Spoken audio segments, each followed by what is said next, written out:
बांके बिहारी लाल की जय। श्रीमद् भागवत महापुराण की जय। श्री सुखदेव जी महाराज की जय। भगवान श्री वेदव्यास जी महाराज की जय। 84 कोस ब्रजमंडल धाम की जय। सब संतन की जय, सब हरि भक्तन की जय। श्री सद्गुरुदेव भगवान की जय। जगत जननी पूज्या गौ माता की जय। जय जय श्री राधे श्याम। जय जय श्री सीताराम। हर हर महादेव। हरि शरणम नारायण नारायण नारायण नारायण। भक्तवांछा कल्पतरु भक्तवत्सल शरणागत वत्सल दीनबंधु दया सिंधु असंख्येय कल्याण गुणगण निलय अकारण करुणा वरुणालय सच्चिदानंद घन मूर्ति आनंद कंद भगवान श्री ब्रजेंद्र नंदन श्री वृषभानुनंदिनी युगल सरकार की महती कृपा करुणा से हम सभी को श्रीमद् भागवत जी की मंगलमयी कथा श्रवण करने का परम दुर्लभ सौभाग्य प्राप्त हो रहा है। ये श्री ठाकुर जी की बड़ी कृपा है, बड़ी करुणा है। हम लोगों को इस योग्य समझा कि भगवान हम लोगों को अत्यंत दुर्लभ जो भगवान की कथा है, भागवत जी की कथा है, उसको ठाकुर जी ने हमें प्रदान किया है। तो ठाकुर जी की दया से कई महीनों से सत्संग चल रहा है। उसमें हम 5वें स्कंद में 6ठे अध्याय को कल संपन्न कर चुके हैं। उसमें थोड़ी चर्चा शेष रह गई है, उसको कह करके 7वें अध्याय में महाराज राजर्षि भरत जी का चरित्र है, जो श्री ऋषभ भगवान के सबसे बड़े पुत्र हैं, भगवान के बड़े भक्त हैं। उन श्री भरत जी का मंगलमय चरित्र है, उसकी चर्चा हम लोग आज करेंगे। कल हमने श्री ऋषभ भगवान का चरित्र श्रवण किया, उसकी फलश्रुति बताते हुए श्री सुखदेव जी महाराज परीक्षित जी से कह रहे हैं कि हे परीक्षित, ये जो चरित्र श्री ऋषभदेव भगवान का विशुद्ध चरित्र मैंने तुम्हें सुनाया है, इससे महाराज मनुष्यों के समस्त पाप नष्ट हो जाते हैं। जो मनुष्य इस परम मंगल में पवित्र चरित्र को एकाग्र चित्त से श्रद्धा पूर्वक निरंतर सुनते या सुनाते हैं, उन दोनों की ही भगवान वासुदेव में अनन्य भक्ति हो जाती। ये भगवान सुखदेव जी महाराज कह रहे हैं, तरह तरह के पापों से पूर्ण सांसारिक तापों से अत्यंत तपे हुए अपने अंतःकरण को पंडित जन इस भक्ति सरिता में ही नित्य निरंतर नहलाते रहते हैं। इससे उन्हें जो परम शांति मिलती है वह इतनी आनंदमयी होती है कि फिर वे लोग उसके सामने अपने ही आप प्राप्त हुए मोक्ष रूप परम पुरुषार्थ का भी आदर नहीं करते। भगवान की कथा सरिता में, भगवान की भक्ति सरिता में जो नित्य निरंतर अपने अंतःकरण को स्नान कराते रहते हैं, उससे उन महापुरुषों को, उन भक्तों को जो शांति मिलती है, जो आनंद मिलता है, सुखदेव जी कह रहे हैं कि महाराज उसके आगे वे मोक्ष का भी अनादर करते हैं, मोक्ष भी नहीं चाहते। ऐसी भगवान की भक्ति है। भगवान के निर्जन हो जाने से ही उनके समस्त पुरुषार्थ सिद्ध हो जाते हैं। और आगे श्री सुखदेव जी महाराज कह रहे हैं, श्री परीक्षित जी को उपदेश करते हुए, परीक्षित जी को निर्देश देते हुए सुखदेव जी कह रहे हैं, कह रहे परीक्षित, तुम तो बड़े भाग्यशाली हो। तुम्हारा जो जिस कुल में तुम्हारा जन्म हुआ है ना, उस कुल में तो पूर्वजों से पहले से ही भगवान श्री कृष्ण की आराधना होती आई है। और पांडव जो हैं वो भगवान के बड़े भक्त थे और भगवान भी पांडवों के ऊपर बड़ा अनुग्रह करते थे। भगवान श्री कृष्ण स्वयं पांडवों के और यदुवंशियों के रक्षक, गुरु, इष्टदेव, सुहृद और कुलपति थे। यहाँ तक कि वे कभी कभी आज्ञाकारी सेवक भी बन जाते थे।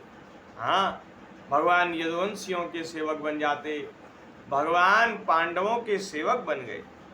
इसी प्रकार भगवान दूसरे भक्तों के भी अनेकों कार्य कर सकते हैं और उन्हें मुक्ति भी दे देते हैं, परंतु मुक्ति से भी बढ़कर जो भक्ति योग है उसे सहज में नहीं देते।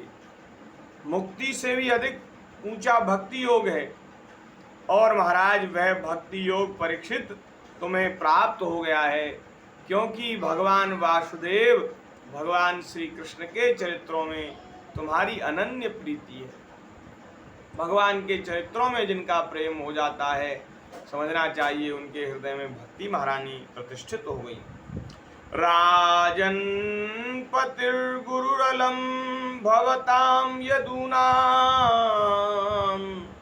देवं प्रियः कुलपतिः क्वच किंकरो वा अस्त्वेव मंग भगवान भजतां मुकुंदो मुक्तिं ददाति करहिचित् स्मन भक्ति योगम। भगवान मुक्ति भी दे देते हैं, भगवान अपने भक्तों की सेवा भी कर देते हैं, लेकिन भक्ति योग नहीं देते। यहाँ महाराज श्री सुखदेव जी कह रहे हैं कि पहले पांडवों की सेवा की, यदुवंशियों की सेवा की, उनके लिए भगवान सेवक बन गए। ये कोई पुरानी बात नहीं है, आज भी भगवान अपने भक्तों के लिए सब कुछ करने के लिए तैयार हैं, तत्पर हैं।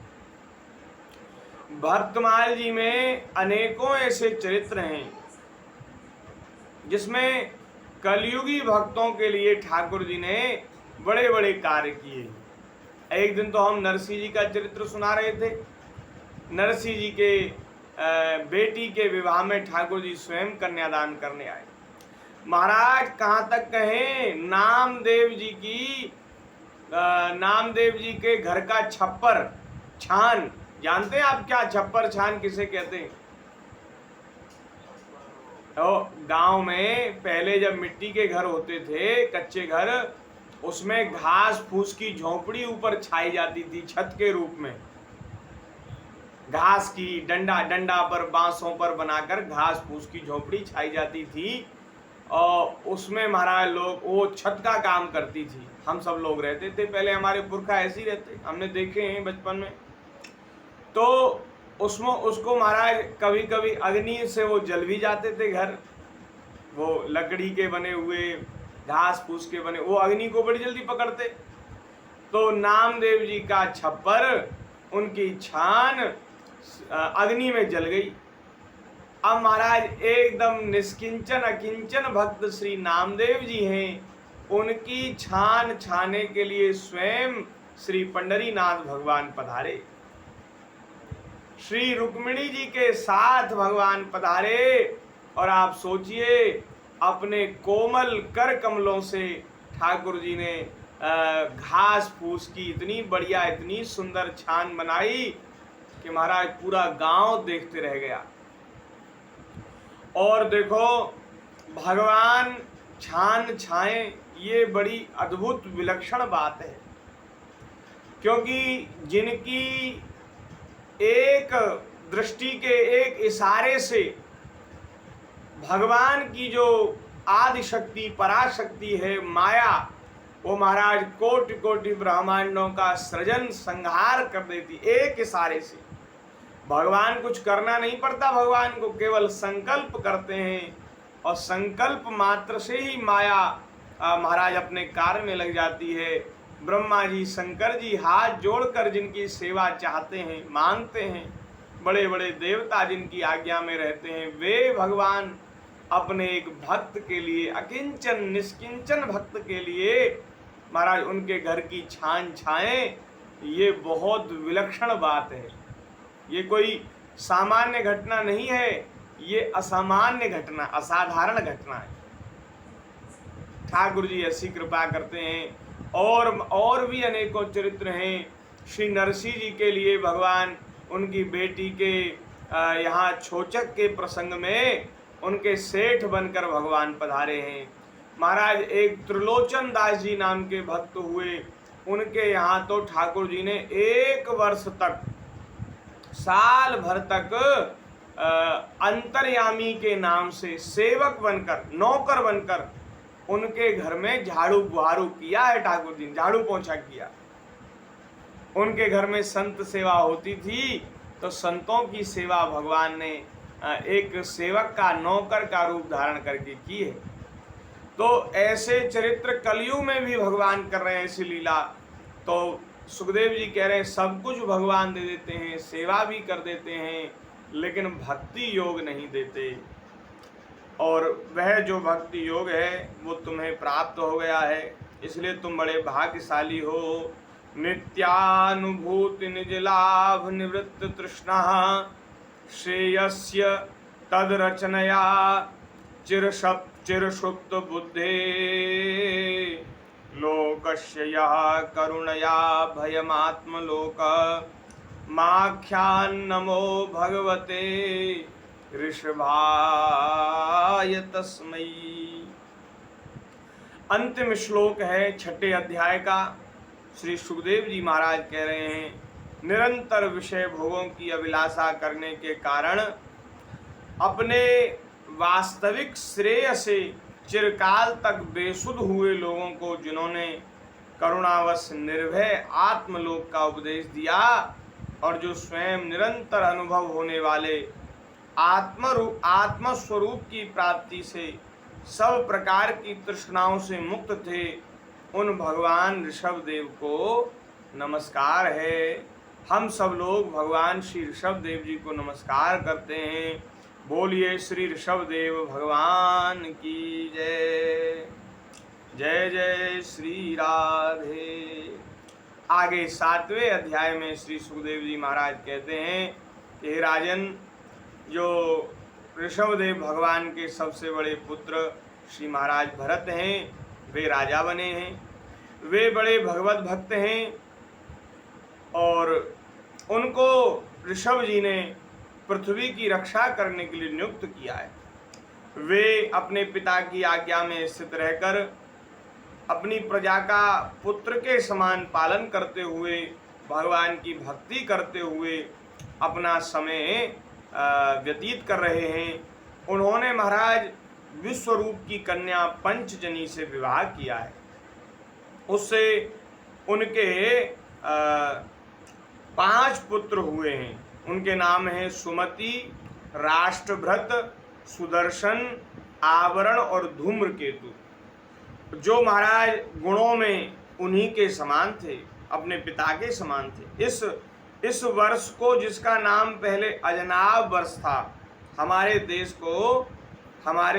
को जिस वर्ष में 9 वर्ष हैं, उस 9 वर्ष में जहाँ स्थित है, आज उसको भारत वर्ष कहते हैं। पहले इसको अजनाब वर्ष कहते थे। लेकिन महाराज भरत के समय से, क्योंकि भरत जी महाराज बड़े प्रतापी, बड़े तेज से संपन्न महापुरुष थे। महाराज भरत बहुज्ञ थे, बहुत ज्ञान उनके भीतर था। अपने अपने कर्मों में लगी हुई प्रजा का अपने बाप दादों के समान स्वधर्म में रहते हुए अत्यंत वात्सल्य भाव से पालन करने लगे। जैसे इनके पूर्वजों ने प्रजा का पालन किया, ऐसे ही ये भी प्रजा का पालन करने लगे। और महाराज इन्होंने बहुत धर्म कर्म के कार्य भी किए। बहुत धर्मात्मा राजा थे, तो जो धर्म के कार्य हैं वो भी किए, और जिनसे स्वर्गादि लोकों की प्राप्ति होती है, वे बड़े बड़े दक्षिणा वाले यज्ञ भी श्री भरत जी महाराज ने किए। बहुत बड़े बड़े यज्ञ किए, और इससे महाराज इनका यश जो है वो पूरे ब्रह्मांड में फैल गया। और महाराज बड़ा बड़ा अनुष्ठान कर्म करने के बाद जो पुण्य उस कर्म का होता था, उस पुण्य रूप फल को ये भगवान वासुदेव के अर्पण कर देते थे। ये है भगवान के भक्त की पहचान। बड़े बड़े कर्म करते हैं, अच्छे कर्म, सदाचार के, धर्म के काम करते हैं, दान करते हैं, पुण्य करते हैं, व्रत करते हैं, तीर्थ करते हैं और उनको भगवान के अर्पित कर देते हैं। ये भगवान के भक्त की महिमा है, उनका लक्षण है।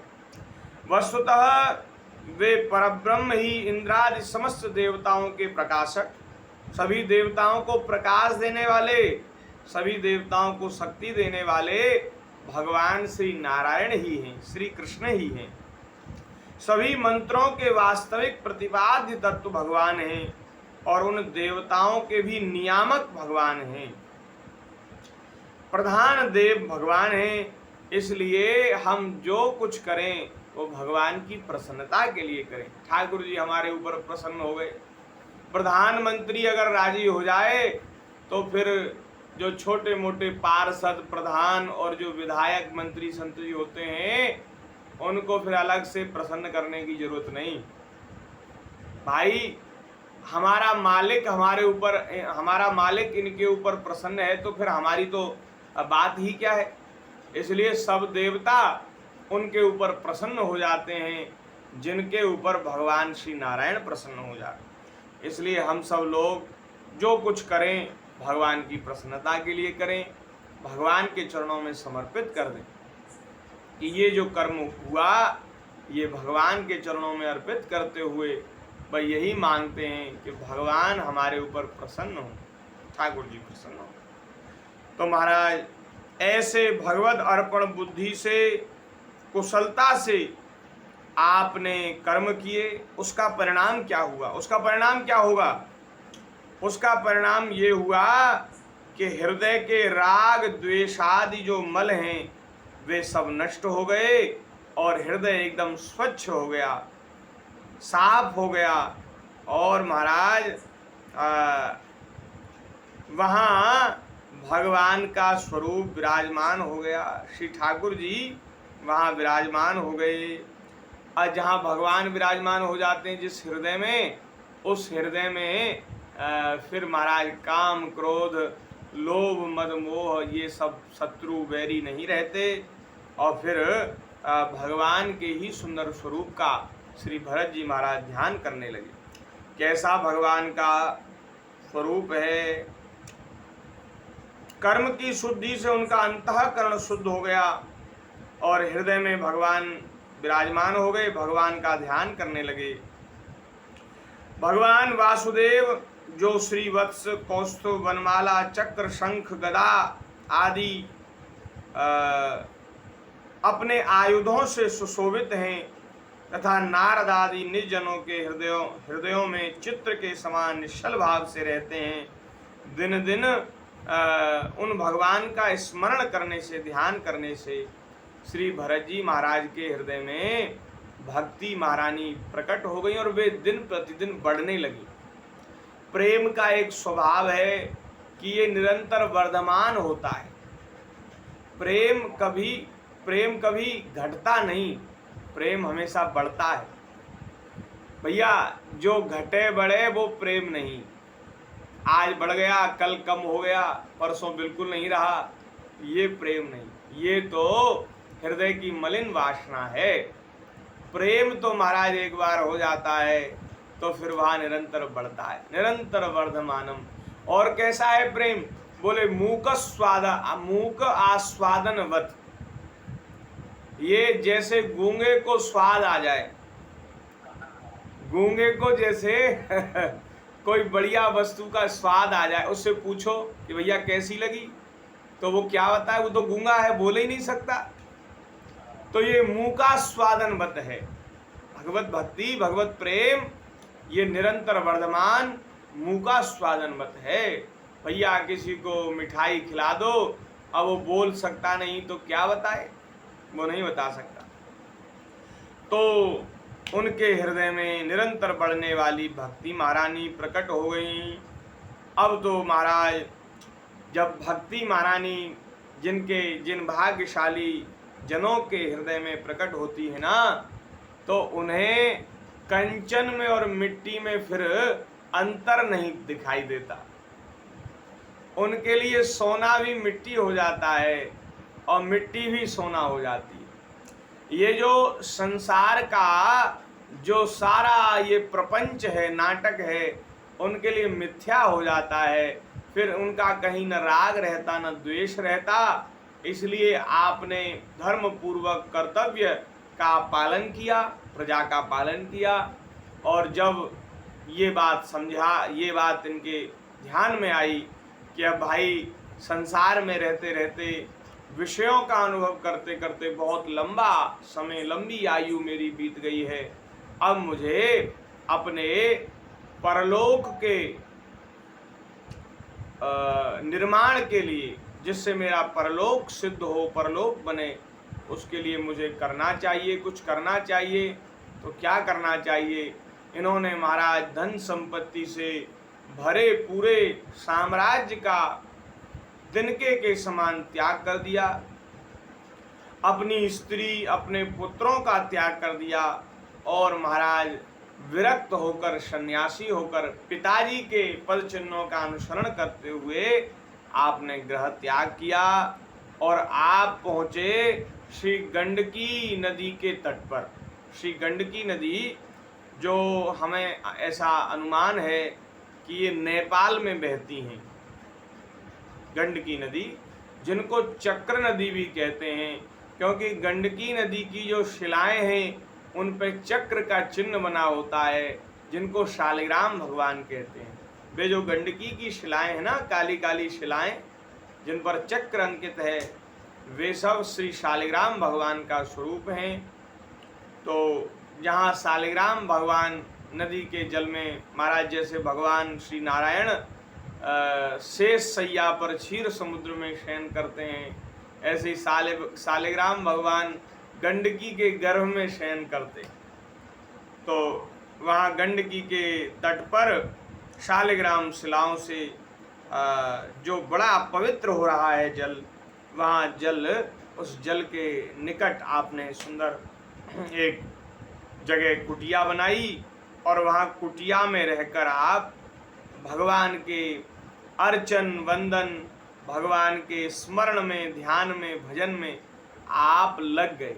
निरंतर भगवान का सेवन, कभी भगवान की पूजा कर रहे हैं, कभी भगवान की स्तुति कर रहे हैं, कभी ध्यान कर रहे हैं, कभी उनके पवित्र नामों का कीर्तन कर रहे हैं, कभी लीलाओं का स्मरण कर रहे हैं। इस तरह से इनका समय सब भगवान की भक्ति में व्यतीत होने लगा। त्रिकालीन स्नान करते थे, संध्या करते थे। उनकी जो लंबी लंबी जो केस थे, बाल थे, वे सब जटाओं के रूप में परिणित हो गए। अब जंगल में रहते हैं, अब वहाँ 3 समय स्नान करते हैं सिर डुबा करके नदी में। तो बाल जो गीले हो जाते हैं ना, तो उनको अगर सुखाया न जाए तो बाल फिर जटा के जैसे बन जाते, भूरे भूरे हो जाते।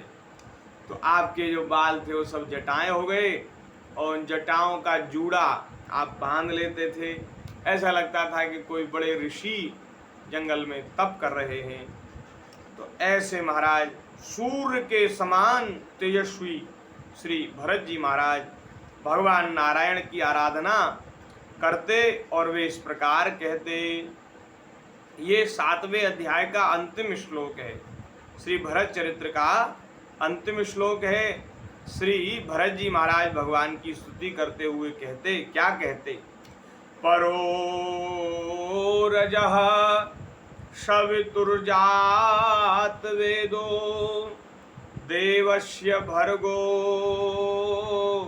मनसेदं जजान सुरेतसादः पुनराविश्य चष्टे हंसं गृध्राणं नृषदिंगिरामिमः।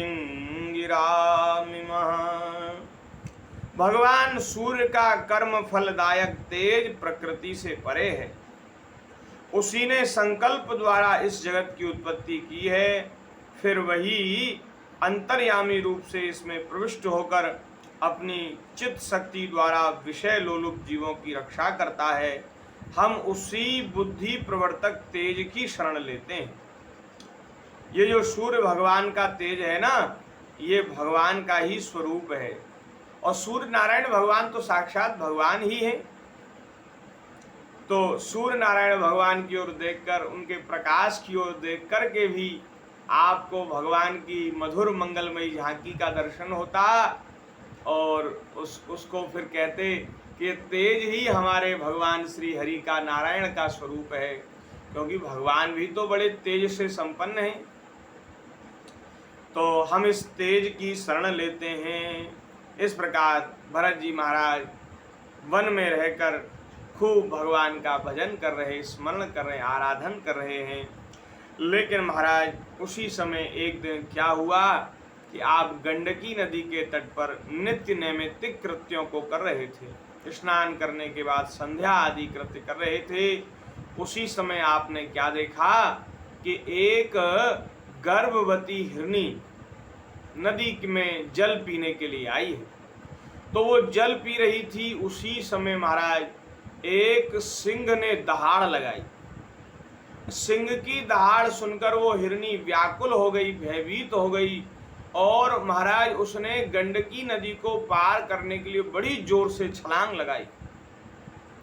तो छलांग लगाते समय वह गर्भवती थी, उसका गर्भ जो है वो महाराज नदी के प्रवाह में, जल के प्रवाह में गिर गया और वो बहने लग गया।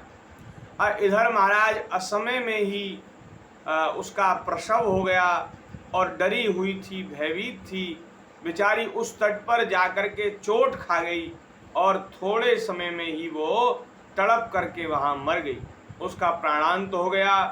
अब जो उसका छोटा सा बच्चा है वो नदी के प्रवाह में बहता जा रहा है, और यहाँ एक साधु हृदय, जिसके हृदय में विशेष दया होती है, वो साधु हृदय श्री भरत जी महाराज बैठकर संध्या कर रहे हैं।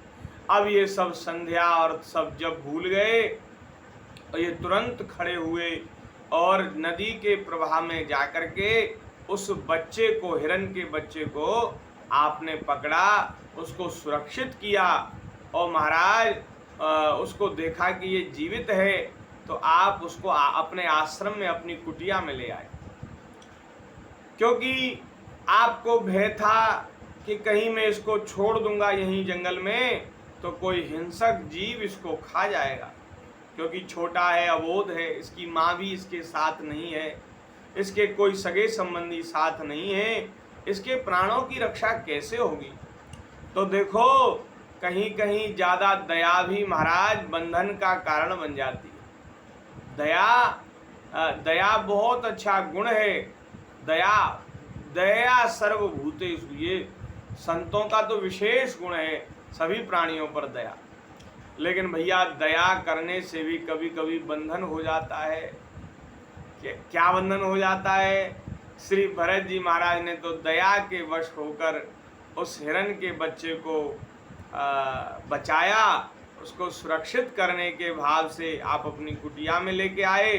लेकिन धीरे धीरे जब वह वहाँ रह कर के बड़ा होने लगा तो आपकी आसक्ति उस हिरण के बच्चे में हो गई, ममता हो गई। और ये जो ममता है ना, ये महाराज बड़ा माया का बड़ा गहरा जाल है। माया ने जाल बिछाया है ममता का। इस ममता के बंधन में, जाल में जो फंस जाता है वो मारा जाता है। ममता हो गई, आसक्ति हो गई, और अब तो उसके लालन पालन में ही आप लगे रहने लग गए। पहले जो समय आपका भजन में, ध्यान में, कीर्तन में बीतता था, अब उस हिरण के बच्चे की चिंता में बीतने लगा। उसके लिए जंगल से हरी हरी कोमल दूर्वा घास लेकर के आते, उसको महाराज जल पिलाते, घास खिलाते, उसके शरीर पर कोमल कोमल जो रोए हैं, बाल हैं, उसके ऊपर ये हाथ फिराते, हाथ घुमाते समय इनको बड़ा सुख मिलता, और सुख में महाराज ये डूब जाते। और फिर उसकी जो चंचल चेष्टाएं हैं, वो उछल कूद जो करता था, और महाराज वो देख देख करके बड़े आनंदित होते। धीरे धीरे इनका मन सब भजन साधन से छूट गया। अब देखो कल क्या चर्चा हो रही थी। कल ये चर्चा हो रही थी कि ऋषभदेव भगवान ने सिद्धियों को स्वीकार नहीं किया। परीक्षित जी ने पूछा कि ऐसा क्यों किया, तो सुखदेव जी ने कहा कि भैया ये जो मन है ना, ये जंगल से पकड़ा हुआ कोई जीव की तरह है। जैसे कोई व्याध जंगल में पकड़े हुए जानवर का विश्वास नहीं करता, उसको ढीला नहीं छोड़ता, क्योंकि जैसे उसको ढीला छोड़ा जाएगा वो जंगल में भाग जाएगा। ऐसे ही ये मन भी महाराज अनेक जन्मों से आसक्ति करता हुआ आ रहा है। इसका आसक्ति करने का स्वभाव है, ये विषयों में लगा रहना चाहता है, क्योंकि जन्म जन्म का इसका यही स्वभाव है। तो उसको ये जल्दी छोड़ता नहीं। बहुत वश में करने के बाद भी जब योगी जन सिद्ध जन इसको ढील देते हैं तो ये पुनः उन्हीं विषयों की ओर दौड़ता है, संसार में आसक्ति कर बैठता है। इसलिए सिद्ध जिन्होंने मन को बिल्कुल जीत लिया, वे भी अपने मन का भरोसा नहीं करते, इसलिए रिद्धि सिद्धियों के चक्कर में नहीं पड़ते। अब ये जो भरत जी महाराज हैं, आप विचार तो करिए, इन्होंने महाराज अपना पूरा साम्राज्य, पत्नी पुत्र राजपाट धन दौलत मान प्रतिष्ठा सब कुछ भगवान के भजन के लिए त्यागा था। आज वे भरत जी महाराज, सम्राट भरत जी महाराज एक हिरण के बच्चे में इतने आसक्त हो गए कि भजन साधन सब भूल गए। ये है महाराज भगवान की माया। हाँ, शिव बिरंच कहूँ मोह है, को है बपुरान। ब्रह्मा जी को शंकर जी को भी मोहित कर देती है, तो कौन ऐसा है जो इससे बच जाए। अब तो महाराज हिरण के बच्चे के उसमें पोषण में लगे रहने लगे, और अब तो इनके जीवन का अंतिम समय आ गया, और अंतिम समय में हिरण के बच्चे की स्मृति इनको हो आई, क्योंकि वो स्वभाव में आ गया था, रात दिन उसकी सेवा में लगे रहते थे। तो इसलिए अंतिम समय मरते समय भी इनको हिरण के बच्चे की सुध हो आई, और हिरण के बच्चे को याद करके इन्होंने अपने शरीर का त्याग किया। तो अगले जन्म में इनको हिरण का बच्चा ही बनना पड़ा। एक हिरनी के गर्भ से इनका जन्म हुआ, ये भी हिरण बन गए, क्योंकि अंते मति सा गति ही। हमारी साधना, हमारा भजन उस दिन सच्चा साबित होगा जब अंतिम समय में हम लोगों को भगवान का स्मरण हो जाएगा। तो हमारी जन्म जीवन की साधना सच्ची, और नहीं हुआ तो समझना चाहिए कि कोई कच्चाई रह गई, कोई कमी रह गई। तो भैया जैसे साल भर बच्चे पढ़ते हैं, छात्र पढ़ते हैं, और परीक्षा के समय उनका वो होता है, जब उनकी परीक्षा ली जाती है, तब ये पता चलता है कि इन्होंने कितनी पढ़ाई की कि केवल खेलते कूदते ही रहे। तो परीक्षा के समय मालूम होता है। तो ये अंतिम समय जो है वो परीक्षा ही है, परीक्षा की घड़ी है। उस समय जो भगवान का स्मरण कर लेगा उसको तो भगवान के चरणों का आश्रय प्राप्त हो जाएगा। नहीं तो भैया पुनरपि जन्मम पुनरपि मरणम पुनरपि जननी जठरे शयनम, बार बार जन्म लेना, बार बार मरना, बार बार माता के गर्भ में जाना, ये सब चक्र चलता रहेगा। तो भैया जिनकी केवल एक हिरण के बच्चे में आसक्ति थी, उनको हिरण बनना पड़ा। अब हम लोग अपनी गति का विचार करें कि हम कहाँ जाएंगे, किस योनि में जाएंगे, क्योंकि हमारी तो न जाने कहाँ कहाँ प्रीति है, कहाँ कहाँ आसक्ति है।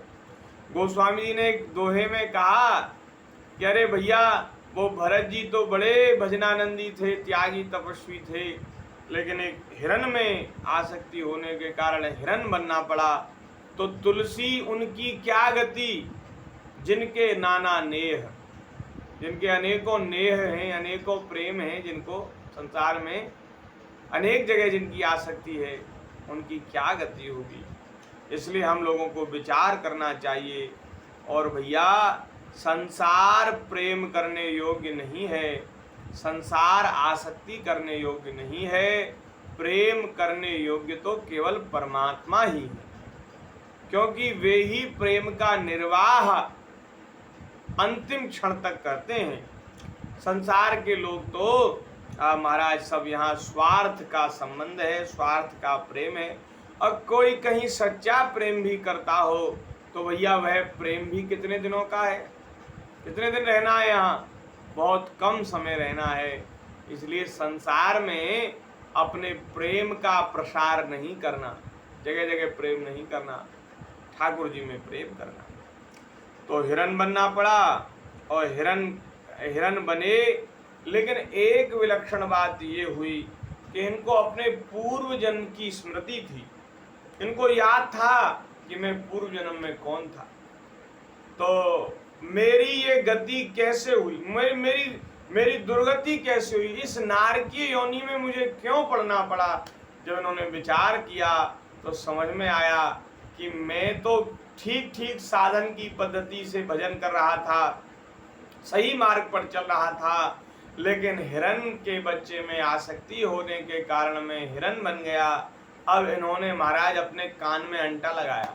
कान में अंटा लगाने का मतलब अब इन्होंने निश्चय किया कि आगे अब इस शरीर में, संसार में कहीं भी आसक्ति नहीं करनी। और इन्होंने बचपन में ही अपने माता पिता का त्याग कर दिया, हिरन के शरीर में थे जब, और जंगल में अकेले ही विचरण करते, घास खा लेते, जल पी लेते, निर्वाह करते, निरंतर भगवान का चिंतन करते। और महाराज अंतिम में फिर इन्होंने गंडकी के जल में ही अपने शरीर का विसर्जन किया, शरीर त्याग किया, और फिर दूसरे एक और शरीर धारण करना पड़ा। फिर दूसरे शरीर में इनको ब्राह्मण देह प्राप्त हुई। एक बड़े विद्वान ब्राह्मण देवता, उनके यहाँ 7वें पुत्र के रूप में आपका जन्म हुआ। और वहाँ आपने जो जो चरित्र किए, वहाँ का आपका जो चरित्र है उसकी चर्चा आगे करेंगे, क्योंकि अब बहुत समय हो गया है। हमने तो समय देखा ही नहीं, अभी घड़ी देखी तो 11:45 बज रहे हैं, तो लगभग 40 मिनट हो गए सत्संग को भी, और समय तो बहुत हो गया। इसलिए आज के सत्संग को यहीं विराम कर रहे हैं, विश्राम दे रहे हैं। आगे भगवान की दया से यथामति यथा समय चर्चा करेंगे। यहाँ एक बात कह करके हम अपनी वाणी को ठाकुर जी के चरणों में समर्पित करेंगे कि देखो, भगवान की भक्ति यदि किसी ने की है, भजन किया सच्चे हृदय से, तो भले ही प्रारब्धवश उसको गिरना पड़े, उसका पतन हो जाए, लेकिन भैया भक्ति का जो बीज है, एक बार जिसके हृदय में अंकुरित हो गया ना, उसका महाराज कहीं भी वह चला जाए उसका बुरा नहीं हो सकता। अंत में तो उसको भगवान के चरणों का आश्रय मिल ही जाएगा। इसलिए हमारा निवेदन है कि भले ही हम आगे न जाने कहाँ किस योनि में जाएं, क्या हो कोई पता नहीं, लेकिन भक्ति करना आप इसी शरीर से प्रारंभ कर दीजिए, क्योंकि ये मनुष्य शरीर ही ऐसा साधन है जिसके द्वारा भक्ति का अनुष्ठान किया जा सकता है। हिरण के शरीर में भी गए भरत जी, वहां भी आपको अपने पूर्व जन्म की स्मृति रही, और वहां भी आपका भजन साधन छूटा नहीं। अब बताओ, अगर भजन बनता रहे ना, भजन बनता रहे तो नरक में भी रहना अच्छा है, और यदि भजन ना बने, ठाकुर जी का स्मरण ना हो, तो स्वर्ग भी अच्छा नहीं। यही बात हनुमान जी महाराज कह रहे हैं, कहा हनुमंत विपत्ति प्रभु सोई, जब तब सुमिरन भजन न होई। जीव के लिए सबसे बड़ी विपत्ति तब है जब आपका भजन न हो। अगर भजन बने तो नरक भी अच्छा, और भजन न बने तो स्वर्ग से भी क्या लाभ। इसलिए नारकीय योनि में, हिरण की योनि में गए, वहां भी आपका भजन चलता रहा। ये भगवान की अतिशय अहेतु की कृपा अपने भक्तों पर होती है। तो इसलिए हम लोगों को भगवान की भक्ति में लगना चाहिए। भले ही हमें अपने कर्मों के कारण, अपने प्रारब्ध के कारण कहीं किसी भी शरीर में जाना पड़े, लेकिन वहाँ भी महाराज भगवान की भक्ति महारानी कृपा करेंगी और वहाँ से भी उद्धार हो जाएगा। तो इन्हीं शब्दों के साथ अपनी वाणी को विराम करते हैं।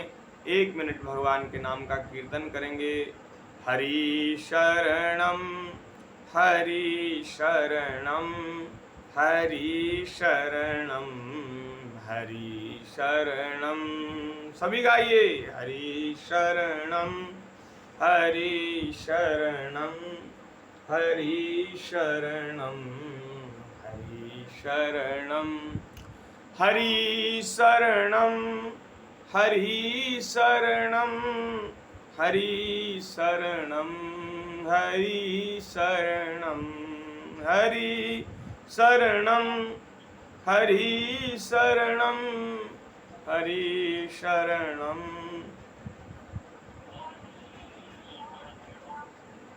हरि शरणम हरि शरणम हरि शरणम हरि शरणम हरि शरणम हरि शरणम हरि